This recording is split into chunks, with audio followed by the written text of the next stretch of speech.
চোর সন্দেহে ঢাকা বিশ্ববিদ্যালয়ের ফজলুল হক মুসলিম হলের অতিথি কক্ষে আটকে রেখে এক ব্যক্তিকে পিটিয়ে হত্যার অভিযোগ উঠেছে হলের কিছু শিক্ষার্থীর বিরুদ্ধে। বুধবার রাতে দফায় দফায় মারধর করা হয় ওই ব্যক্তিকে। পরে তাকে হাসপাতালে ভর্তি করা হলে সেখানেই তার মৃত্যু হয়। নিহত ওই ব্যক্তির নাম তোফাজ্জল।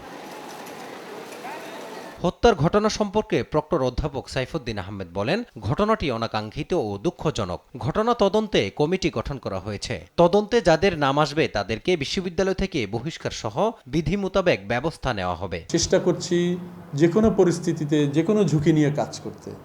কাজেই এর মধ্যে একটা দুর্ঘটনা ঘটে গেছে, কিন্তু আমরা এই জন্য খুবই দুঃখিত এবং আমরা যথাযথ পদক্ষেপ নেওয়ার ক্ষেত্রে আমরা কোনো টাইমস আমরা কিন্তু ল্যাপস করছি না।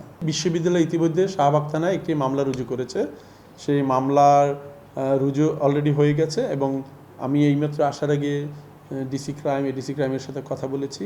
তারা আমাকে বলেছেন তারা নামগুলো যদি চলে আসে তারা দ্রুত তাদের গ্রেপ্তার করার ব্যবস্থা করবেন। সে যদি পারপেট্রেটর এটা প্রমাণিত হয়, ওনাদের রিপোর্টে যদি সেরকম তথ্য আমাদের কাছে দেন যে প্রমাণিত হয়েছে এই ব্যক্তি, তাহলে আমরা এটা করতে পারবো। কেন্দ্রীয় পর্যায়ে তদন্ত কমিটি হবে, তাকে সাময়িকভাবে বহিষ্কারের ব্যাপারে আমরা সিদ্ধান্ত নিতে পারবো। চূড়ান্ত সিদ্ধান্ত নিবে সিন্ডিকেট, বাট আমরা এটা পারবো বেসড অন দ্য রিপোর্ট। আমি বলছি না যে আমি এখনো জানি না কি রিপোর্ট আসবে। বেসড অন দ্য রিপোর্ট আমরা এটা করতে পারবো। এই জুরিসডিকশন কেন্দ্রীয় কমিটির আছে। প্রক্টর জানান, বিশ্ববিদ্যালয় এলাকায় চুরি, ছিনতাই বন্ধ সহ নিরাপদ ক্যাম্পাস নিশ্চিতে কাজ করছে বিশ্ববিদ্যালয় প্রশাসন। আমাদের বিশ্ববিদ্যালয়কে শিক্ষার্থীদের নিরাপত্তাটাকে প্রথম প্রায়োরিটি আমাদের দিতে হবে।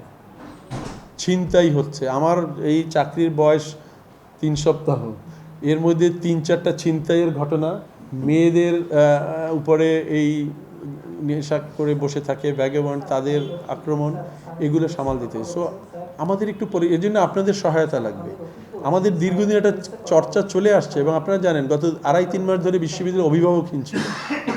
সেই অবস্থা থেকে বিশ্ববিদ্যালয়কে একটা স্বস্তির এবং সুস্থ সুশৃঙ্খল জায়গায় ফিরিয়ে আনা এটা বড় চ্যালেঞ্জ।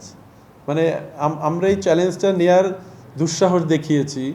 আপনাদের সহযোগিতা বলে ইনশাল্লাহ আমরা এটা সফল হতে পারবো। এদিকে ঢাবিতে পিটিয়ে হত্যার বিষয়ে স্বরাষ্ট্র উপদেষ্টা জানান, শিক্ষার্থীরা যেন আইন নিজের হাতে তুলে না নেয়। সবাইকে সচেতন থাকার আহ্বানও জানান তিনি।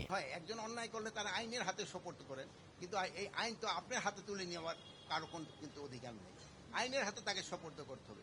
এটার ক্ষেত্রে আপনারাও একটু আমাদের সাথে কাজ করতে পারেন। জনসচেতনতা বৃদ্ধি করতে হবে, যাতে ইনোসেন্ট লোক যেন কোনো অবস্থায় কোনো হেনস্থা না হয়। এ ঘটনার পর সামাজিক যোগাযোগ মাধ্যমে তীব্র ক্ষোভ প্রকাশ করেছেন বিশ্ববিদ্যালয়ের বর্তমান ও সাবেক শিক্ষার্থীরা।